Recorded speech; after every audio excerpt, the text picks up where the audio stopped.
की है मध्य प्रदेश के प्रमुख जिलों को देख लेते हैं। बहुत ही सिंपल तरीके से मध्य प्रदेश के जिले हम यहाँ पर पढ़ते हैं। ये आपका मध्य प्रदेश पिछली कक्षाओं में मैंने बताया कि मध्य प्रदेश भारत के मध्य में होने के कारण इसका नाम क्या है, मध्य प्रदेश है, जो पूरे 3,08,252 वर्ग किलोमीटर में फैला हुआ है, जो मध्य भारत का दूसरा बड़ा राज्य। इसके उत्तर में उत्तर प्रदेश यानी कि यूपी, दक्षिण में क्या है महाराष्ट्र, पूर्व में छत्तीसगढ़, पश्चिम में गुजरात, क्या है गुजरात है, आपको ये ध्यान रखना, और उत्तर पश्चिम में क्या है राजस्थान है, ये भी आपको ध्यान रखना। इस मध्य प्रदेश के बीचों बीच से कर्क रेखा होकर गुजर रही है। अब बात आती है कि मध्य प्रदेश में कितने संभाग हैं, तो कितने संभाग है 10 संभाग है, 10 संभाग। और जिलों की संख्या देखें तो जिलों की संख्या जो है वो 55 है। कितने हैं 55। ठीक, 10 संभाग कौन कौन से हैं? अगर हम संभाग की बात करें तो सबसे ऊपर से नीचे आते हैं। एक है चंबल संभाग, चंबल, ठीक है, संभाग ग्वालियर, भोपाल, उज्जैन, इंदौर,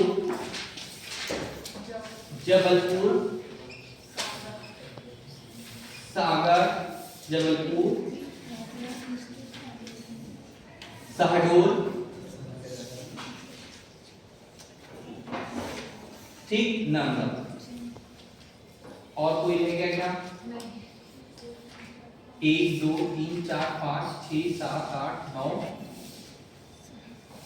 4 1 2 3 4 5 6 7 8 9 और एक रह गया, बताइए एक और रह गया क्या? एक रह गया रीवा। कितना? ये कितने संभाग हो गए आपके? 10। ऊपर से चलते ये वाला जो हिस्सा है श्योपुर, मुरैना और भिंड। प्रश्न बहुत सिंपल है, 2-3 प्रश्न यहाँ से बनने हैं। सबसे पहला आपको ध्यान रखना है कि मध्य प्रदेश के इंदौर से जाना पाव की पहाड़ी से एक नदी का उद्गम होता है जिसका नाम है चंबल नदी। ठीक है, चंबल नदी मध्य प्रदेश की दूसरी सबसे बड़ी नदी। ये नदी जब मध्य प्रदेश से बहते हुए मध्य प्रदेश में ये उत्तर पूर्व में बहते हुए ये क्या करती है कि मध्य प्रदेश और राजस्थान की सीमा बनाती है। ठीक है, यहाँ से इधर बहते हुए इंदौर, उज्जैन, आपकी यहाँ पर क्या बोलना चाहिए मंदसौर, नीमच में बहते हुए कुछ इस तरह से ये सीमा बनाती है। तो ये नदी जो है श्योपुर, मुरैना और भिंड से होकर गुजरती है, इसीलिए इसी के नाम पर 3 जिले जो हैं वो यहाँ पर एक संभाग में शामिल कर दिए। उस संभाग का नाम क्या दे दिया? सिंपल है, चंबल संभाग। तो चंबल संभाग में कितने जिले हैं बेटा? 3 जिले। याद हो गए? क्या क्या नाम? श्योपुर, मुरैना और भिंड। ठीक, इसके बाद ग्वालियर, दतिया, शिवपुरी, गुना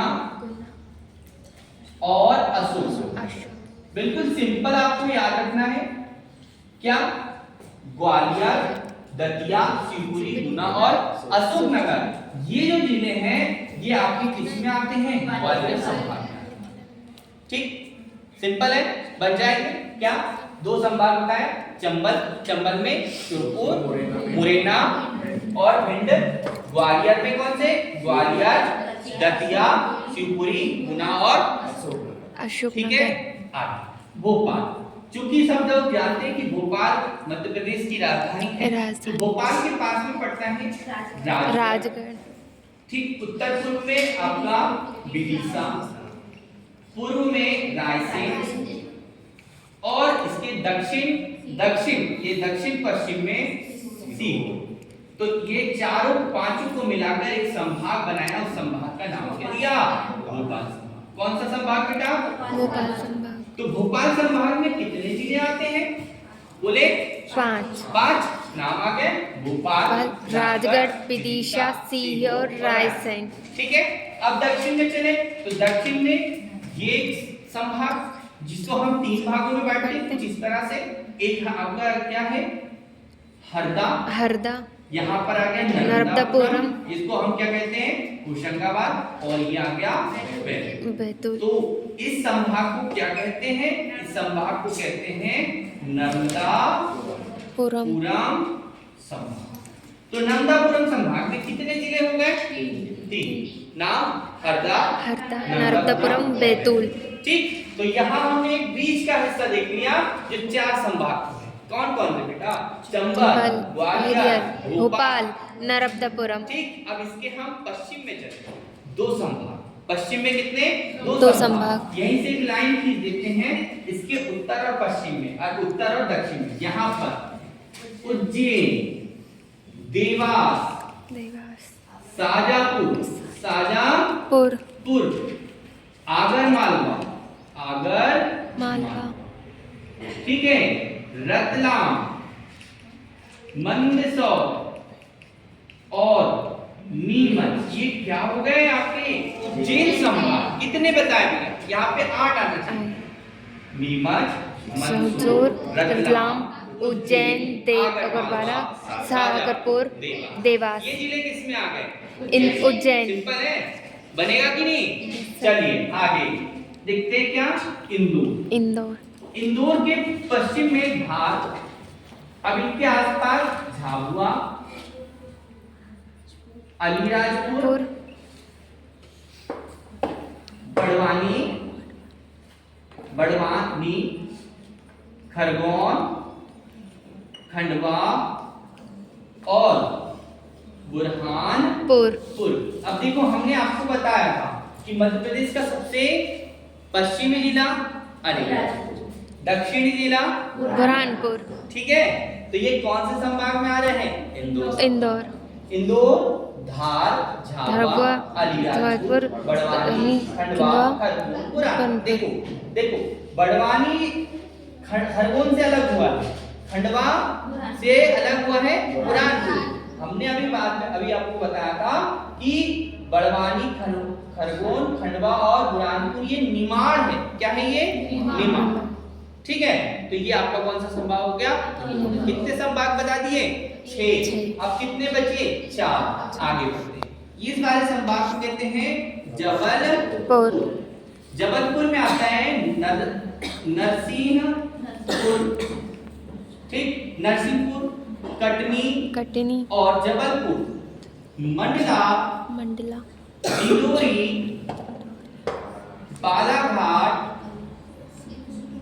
सिवनी और छिंदवाड़ा। बहुत ही सरल है, आपको बहुत कम समय में याद हो जाएगा। छिंदवाड़ा देखिए कितने 8 आने चाहिए। देखो कैसे, जबलपुर, नरसिंहपुर, मंडला, छिंदवाड़ा, सिवनी, कानपुर। ये कितने हो गए? 8 हो गए। कितना संभाग? कौन सा संभाग? जबलपुर। ठीक है, जबलपुर संभाग ये आपको देखना। चलिए इसको अपन यहाँ पर एक छोटा सा संभाग मैंने आपको बताया था कि बीचों बीच से कर्क रेखा गुजरती है, और हमने ये वाला हिस्सा क्या पढ़ा था? बघेल का पढ़ा था बेटा। अब बघेलखंड का पठान में हमने कौन कौन से जिले पढ़े थे? तो सिंपल एक पढ़ा था अनूप, पढ़ा, ये किससे अलग हुआ? बोलो, शहडोल से। ठीक, उसके बाद में क्या आया? उमरिया। ठीक है, तो अनूपपुर, शहडोल और उमरिया ये संभाग कौन सा है? तो ये कौन सा संभाग है बेटा? शहडोल। ठीक है, बन जाएगा आगे। ओके, चलिए इसके बाद में आता है एक संभाग जिसको हम कहते हैं रीवा संभाग। कौन सा संभाग? रीवा। इस रीवा संभाग में रीवा से अलग हुआ है मऊगंज। रीवा से ही अलग हुआ है कौन? मऊगंज। सीधी क्या है? सीधी और कौन? सिंगरौली। लेकिन हम किसको नहीं छोड़ेंगे? सतना। सतना के से अलग कौन हुआ है? मैहर। ये आपको ध्यान रखना है। सतना, मैहर, रीवा, मऊगंज, सीधी, सिंगरौली। ठीक, तो इस तरह से ये भी एक संभाग हो गया, नाम क्या हुआ? रीवा संभाग।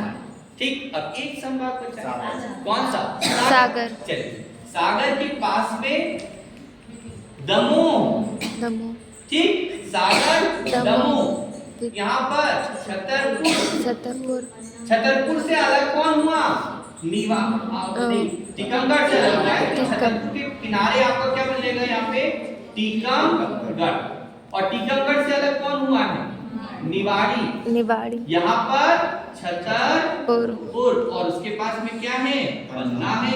ठीक है, तो इस संभाग में कितने जिले आ गए? 5-6 जिले आ जाएंगे। सागर, दमोह, टीकमगढ़, निवाड़ी, छतरपुर, पन्ना। ठीक, अब एक इम्पोर्टेंट जिला छूट गया है इस संभाग। छिंदवाड़ा से अलग कौन हुआ है? पांडुर्ना अलग हुआ है। सागर, दमोह, याद रखना है ना। पन्ना, तो छिंदवाड़ा से अलग निवाड़ी, कौन है? पांडुर्ना। टीकमगढ़। तो जबलपुर संभाग में पांडुर्ना भी आएगा। ठीक, तो पांडुर्ना, छिंदवाड़ा, नरसिंहपुर, जबलपुर, मंडला, डिंडोरी, सिवनी और बालाघाट, ये आता है जबलपुर संभाग में। कौन सा पूछ रहे हो? ठीक, रीवा पन्ना के बारे में जिले हैं, क्या नाम बताया? मोहगंज और मैयर। ठीक, तो ये 2 जिले भी जुड़ेंगे, तो ये भी रीवा संभाग में। तो टोटल कितने जिले हैं हमारे पास? 55 जिले। 55 है ना। चलो देखिए, 3 5 5 3 8 8, यहाँ पर कितने हैं? 9 3 6। टोटल जोड़ेंगे बेटा तो 55। ठीक है, बन जाएगा। हाँ, कितने संभाग हो गए? 10 संभाग। जिले कितने हो गए? 55। अब इसमें ऐसा है कि इसको हम अगली कक्षा में आपको बताएंगे कि कौन से जिले उत्तर प्रदेश से लग रहे हैं, कौन से दक्षिण से मतलब महाराष्ट्र से, कौन से जिले गुजरात से लगते हैं, कौन से राजस्थान से और कौन से जिले छत्तीसगढ़। आज की कक्षा यहीं पे समाप्त करते हैं। समझ में आया? यस।